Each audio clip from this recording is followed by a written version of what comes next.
नमस्कार दोस्तों, मैं डॉक्टर जिग्ना आपका बहुत बहुत स्वागत करती हूँ मेरे YouTube चैनल में। दोस्तों, आज हम बहुत इंपॉर्टेंट एंड कॉमन समस्या के बारे में बात करने वाले हैं, वो है हेयर फॉल। दोस्तों, हेयर फॉल की समस्या आजकल बहुत कॉमन हो गई है। बहुत सारे लोग हेयर फॉल से परेशान होते हैं। आए दिन मेरे पास कई पेशेंट आते हैं हेयर फॉल की समस्या को लेकर, और दूसरी समस्या को लेकर अगर पेशेंट आते हैं तो उनका डिटेल केस टेकिंग अगर हम करते हैं तो वो बताते हैं कि मैडम हेयर फॉल की समस्या बहुत है। तो हेयर फॉल बहुत कॉमन समस्या है।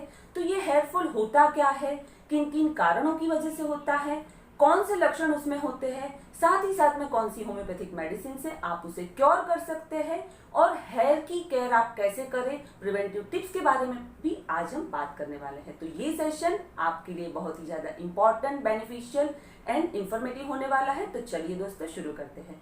हेयर फॉल आजकल बहुत कॉमन समस्या है। हेयर फॉल हम किसे कहेंगे कि जैसे बालों का पतला हो जाना, बालों में स्पॉट बन जाना, कई जगह से बालों का ज्यादा ही झड़ना, और बाल पतले दिखना, घने ना दिखना, जो पहले दिखते थे, तो ये सारी समस्या को हम हेयर फॉल कहेंगे।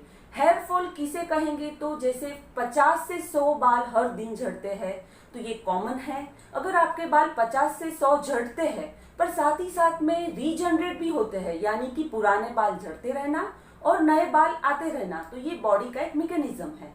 तो अगर नए बाल रीग्रोथ होते रहते हैं, पुराने बाल झड़ते रहते हैं, ये बैलेंस अगर आप में बनी रहती है तो उसे हम हेयर फॉल नहीं कहेंगे। पर आपके बाल बहुत झड़ रहे हैं, 50-100 बाल से भी ज्यादा बाल झड़ रहे हैं, या तो फिर इतने बाल झड़ते हैं पर साथ में रीजनरेशन बालों की नहीं हो रही है, बाल दिन प्रतिदिन पतले होते जाते हैं, घने नहीं दिखते, वॉल्यूम कम दिखता है, तो ये सारी समस्या को हम हेयर फॉल कहेंगे। तो दोस्तों, कौन कौन से पॉजिटिव फैक्टर उसके पीछे होते हैं, तो बात करते हैं कारणों की।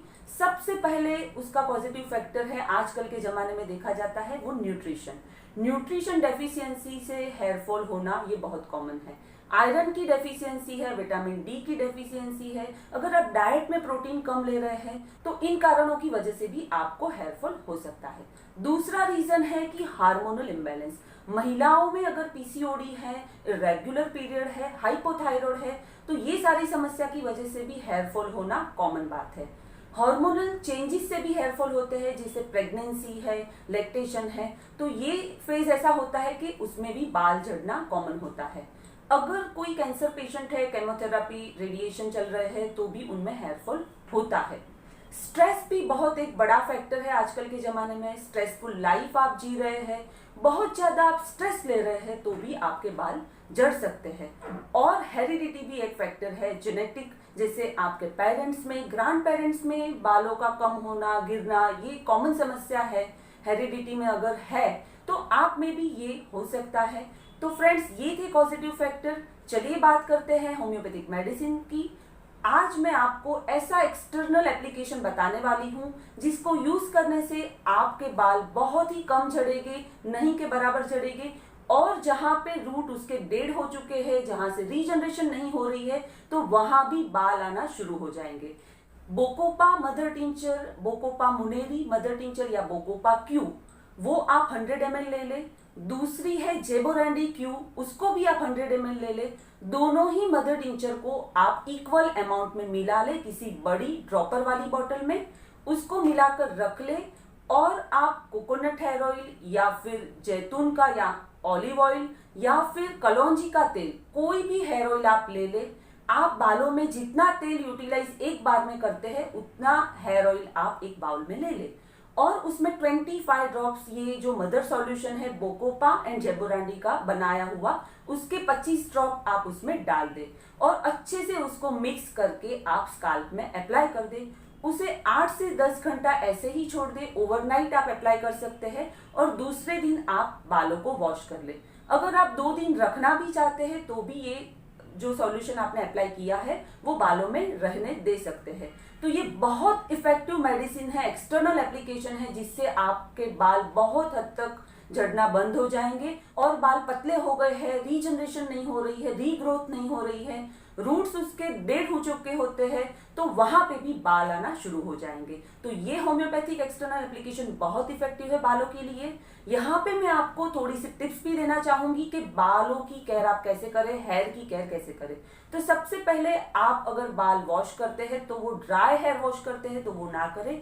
आप ऑयल एप्लीकेशन एक आध घंटे के पहले कर ले या फिर ओवरनाइट करते हैं तो वो बहुत अच्छी बात है। और ऑयल एप्लीकेशन करे हुए बाल ही आप हेयर वॉश करें। वॉशिंग के टाइम पे आपको ध्यान रखना है कि आपका शैम्पू सल्फेट फ्री होना चाहिए और वो शैम्पू माइल्ड टाइप का होना चाहिए। बहुत हार्श जो शैम्पू होते हैं वो आप यूटिलाइज ना करें। शैम्पू यूटिलाइज करने के टाइम आप शैम्पू को पानी में डाइल्यूट कर ले। बालों को वॉश करने के लिए आप वार्म वाटर ले, हॉट वाटर या गर्म पानी का उपयोग ना करें। बाल अगर आप वॉश करते हैं तो शैम्पू जो उसमें लगाते हैं वो अच्छे से क्लीन करें। बिल्कुल भी शैम्पू बालों में रहना नहीं चाहिए। और अगर आपके बाल ड्राई है, वेवी है, कर्ली है तो आप कंडीशनर का भी यूज कर सकते हैं। बाल को कंडीशनर करने के लिए आप बालों में कंडीशनर करें, रूट में बिल्कुल भी टच ना होने दें। अगर आपका कंडीशनर बालों के रूट में लगता है तो भी हेयर फॉल की समस्या आपको हो सकती है। हेयर वॉश करने के बाद गीले हेयर को आप कोम्ब ना करें और कोम्ब करते टाइम, कंघी करते टाइम आप बड़ी कंघी का ही इस्तेमाल करें। उसके बाद है कि आप टाइट अगर हेयर स्टाइल करते हैं, टाइट पोनीटेल लगाते हैं तो वो आप ना करें। उससे आपके रूट थोड़े से ढीले हो सकते हैं और वहां से बाल झड़ना शुरू हो सकते हैं। टाइट हेयर स्टाइल भी एक कारण होता है बालों का झड़ने का। ये तो हो गई दोस्तों हेयर की केयर। साथ ही साथ में आपको न्यूट्रिशन पे भी ध्यान देना है। ग्रीन लीफी वेजिटेबल आप डाइट में ले, सीजनल फ्रूट भी आप डाइट में लेते रहे। साथ ही साथ में कैरेट है, आंवला है, इन सारी चीजों का भी आप डाइट में उपयोग करें। तो ये न्यूट्रिशन की बात आपको ध्यान में रखनी है। साथ ही साथ में आप स्ट्रेसफुल लाइफ ना जिए, स्ट्रेस कम करें। स्ट्रेस के लिए आप मेडिटेशन भी कर सकते हैं। तो ये सारी टिप्स अगर आप ध्यान में रखते हैं तो बालों की समस्या से आप छुटकारा पा सकते हैं। हेयर फॉल आपको नहीं होगा, हेयर ग्रोथ में भी आपको हेल्प मिलेगी और 4 से 6 महीने में आप अपने बालों में जरूर फर्क पाएंगे। तो आशा रखती हूँ दोस्तों हेयर फॉल का ये सेशन आपको पसंद आया होगा। मिलती हूँ अगले सेशन में एक नए टॉपिक के साथ। तब तक के लिए धन्यवाद। Thanks a lot. Stay positive. Take care.